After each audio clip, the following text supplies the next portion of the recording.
So hi everyone, welcome back to the channel. आज के इस वीडियो के अंदर हम लोग जानने वाले हैं about the evidence for the quantized electronic energy levels, जिसे हम एक तरीके से अगर एज अ प्रिसाइज बात करें तो एटॉमिक स्पेक्ट्रा का नाम देते हैं। किसका नाम देते हैं?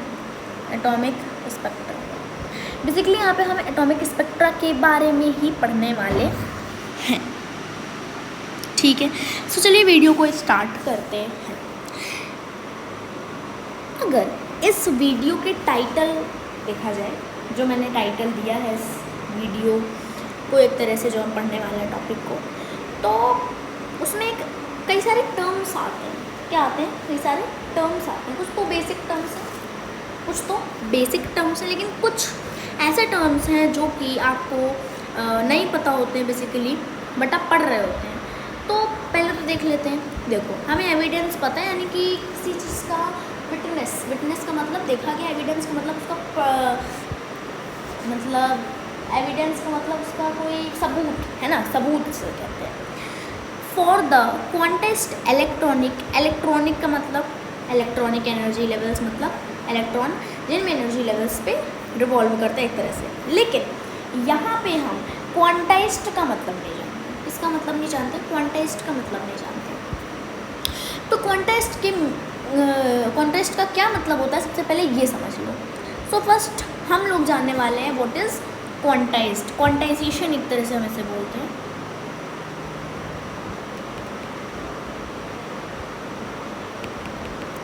सो क्वांटाइजेशन क्या है? क्वांटाइजेशन क्या है? देखो, क्वांटाइजेशन क्या होता है? The restriction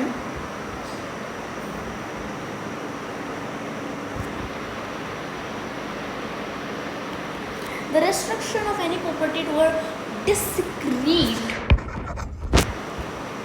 of any property to a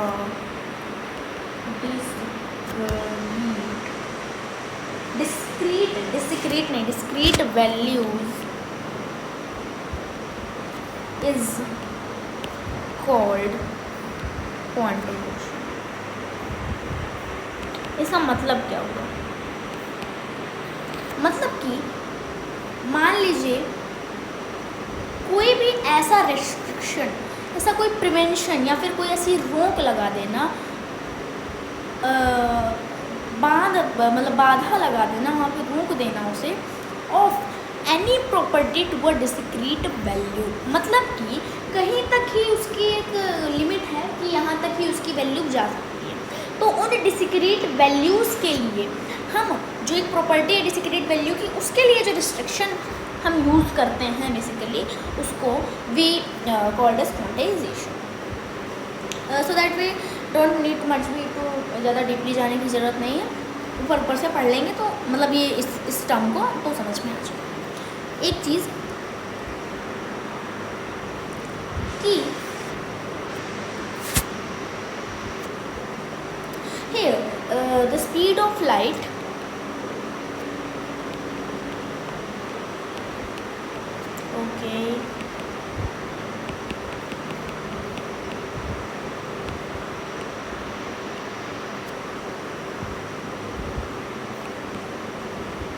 the speed of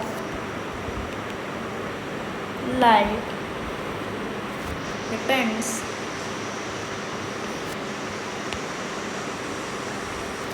upon the nature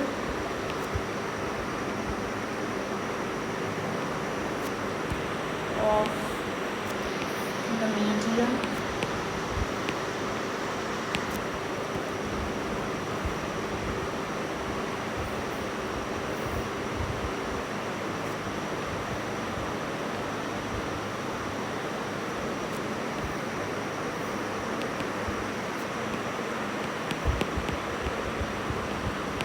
यहाँ पे मैंने क्या लिखा है कि speed of light depends upon the nature of the medium through which it passes.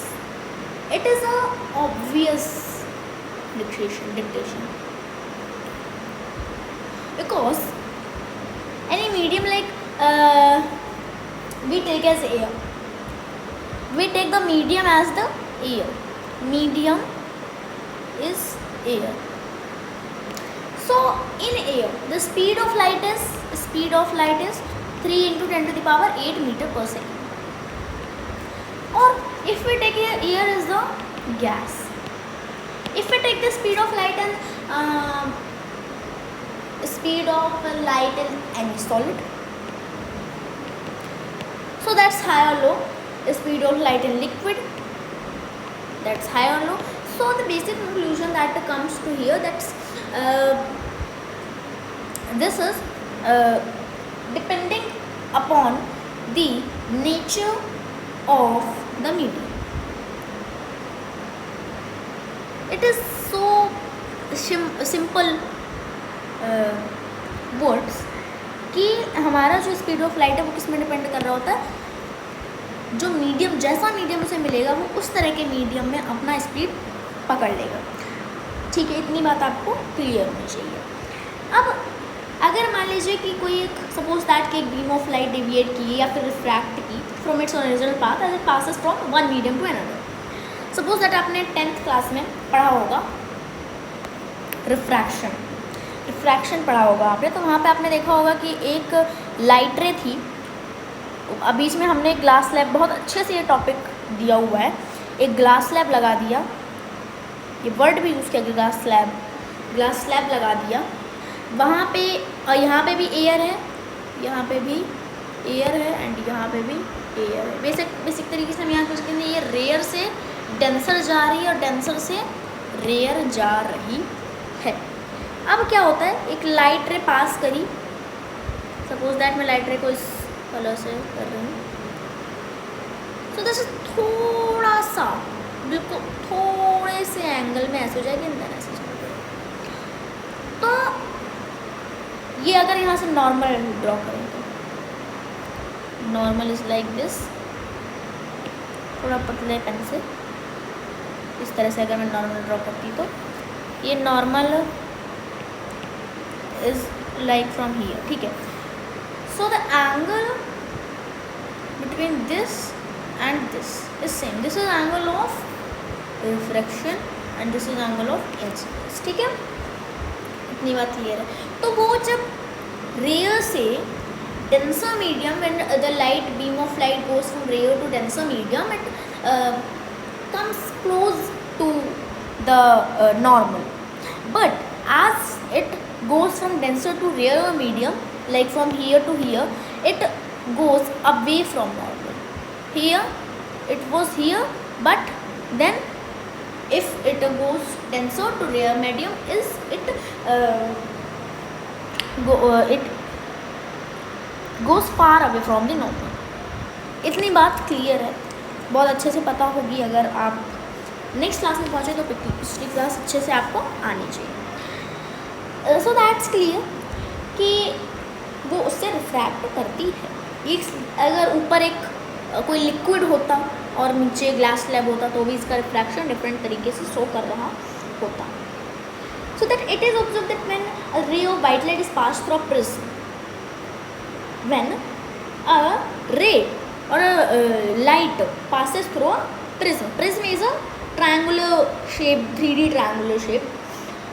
So the wave with the shortened wavelength bends more than the wave with the longer wavelength. How it is? So if I show you this prism, this is your prism, not this.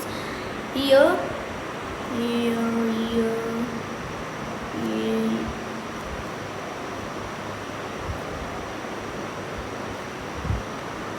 Okay, this is your prism.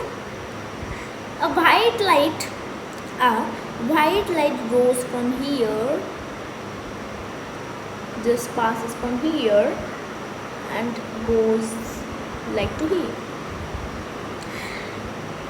A formula is there, VIBGYOR. इसको लिखते कैसे हैं, जो VIBGYOR है इसको लिखते कैसे हैं, विबग्योर बोला मैंने बट इसको लिखते हैं ऐसे हैं, विबग्योर। यहाँ पे जो वॉयलेट है lowest wavelength and frequency, lowest wavelength. ये रेड जो होता है दिस इज ऑफ हाईएस्ट। ये क्या है, this is red, this is orange, this is yellow, this is green, this is blue, this is indigo, this is violet. Okay, तो इस तरह से कलर्स एक तरह से स्प्रेड कर जाते हैं, सेपरेट कर जाते हैं। अगर कभी एक्सपेरिमेंट किया हो तो तुम्हें बहुत अच्छे से पता चल जाएगा। खैर मैंने तो किया है, एक प्रिज्म से नहीं बट एक वाइट लाइट को स्प्रेड करवाया और देखा है कि लाइट्स होती हैं, और हमने अगर रेनबो देखा है तो फिर this is a kind of rainbow. ये आर्टिफिशियल रेनबो है, this is a artificial rainbow. ये एक आर्टिफिशियल रेनबो है जो कि आप प्रिज्म के थ्रू उसको बनाते हैं। हो नेचुरली रहा है बट हम करवा इसको आर्टिफिशियली रहे हैं, ठीक है। ओके, ठीक है। तो नेक्स्ट व्हाट्स देयर, अब इस तरह से ये फट जाता है, एक तरह से स्प्रेड कर जाता है। तो जो लाइट शॉर्टर वेवलेंथ की होती है वो ज़्यादा बेंड करती है, लाइक दैट, ज़्यादा बेंड करती है। जो बिल्कुल कम वेवलेंथ की है वो थोड़ा सा कैसे बेंड करती है, ऐसे ऐसे थोड़ा सा, लेकिन जो ज़्यादा शॉर्टर है वो ऐसे पूरा सीधा हो जाती है। जो बीच वाली होगी तो थोड़ी सी सीधी हो जाती है ऐसे। सो अपनी वेवलेंथ के अकॉर्डिंग वो अपना बेंडिंग जो उनका एंगल है, बेंडिंग एंगल वो भी चेंज कर देते हैं, ठीक है। सो since the ordinary white light consists of waves with all the wavelengths in the visible range, a ray of white light is spread out into a series of colored bands called spectrum. जब आपने experiment किया, आपने एक prism लिया था, क्या लिया था, एक हमने प्रिज्म लिया था। बेसिकली प्रिज्म में एक वाइट लाइट पास कराई थी तो वो कई सारे अलग अलग कलर्स में स्प्रेड कर गई थी, फैल गई थी। इतनी बात सभी को क्लियर है। सो क्या होता है कि ये जो आपने कलर्ड बैंड देखा, एक तरह से इसको स्पेक्ट्रम कहते हैं। इसको क्या कहते हैं, स्पेक्ट्रम कहते हैं। व्हेन, इसकी डिफिनीशन अगर लिखने को आ गई तो क्या लिखेंगे, व्हेन वाइट लाइट, वाइट की स्पेलिंग ये नहीं होती है, okay, white light, when a white light is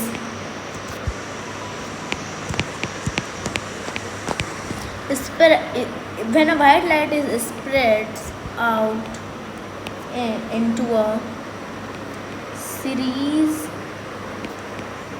of colored bands,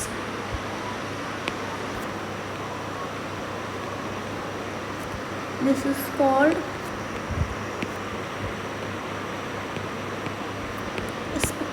इसको हम स्पेक्ट्रम कहते हैं। क्या कहते हैं, स्पेक्ट्रम। तो ये आपने स्पेक्ट्रम का मतलब देख लिया। स्पेक्ट्रम क्या होता है, तो जब एक वाइट लाइट जब अलग अलग कलर्स में फैल जाती है तो उसे स्पेक्ट्रम